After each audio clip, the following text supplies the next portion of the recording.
I found the other excerpt from Sex, Drugs, and Cocoa Puffs by Chuck Klosterman that I'm going to read to you now. It's very short. It's much shorter than the questions video, but I think about it almost daily.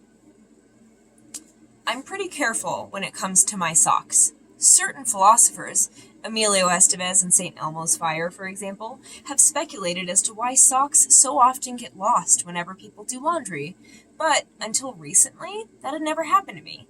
In the span of 14 years, I never lost a single sock. But then I lost a sock in October of 2001. And then I lost another 2 weeks later, and then a third around Thanksgiving, and it slowly dawned on me that something was afoot. What in the name of Andrew WK is going on?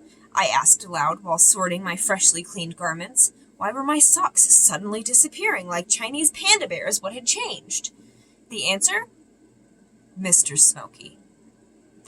It occurred to me that the only aspect of my laundering that had changed in recent weeks was my newfound affinity for petting a feline of unknown origin.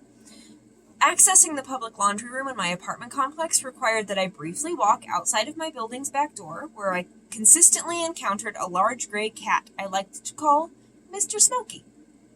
Despite our initial differences, I struck up an amicable relationship with Mr. Smokey. Whenever I saw him, I would scratch his kitty ears and his kitty tummy, much to his kitty delight. Or so it seemed.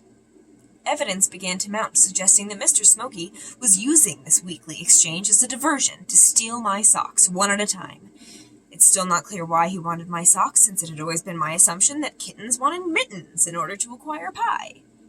However, there was no other explanation for these disappearances. In fact, I have reason to believe there was a whole network of cats involved in this. Perhaps Mr. Smokey stole my attention while a second cat, or cats, pounced into my laundry basket, snaring the best available footwear and fleeing into the darkness. I'm convinced an even larger cat, Mr. Orange, from a neighboring building was part of this conspiracy. How often have I said, asked coke addict Sherlock Holmes in The Sign of Four, that when you have eliminated the impossible, whatever remains, however improbable, must be the truth. This is true. I am nothing if not logical. Mr. Smokey must die.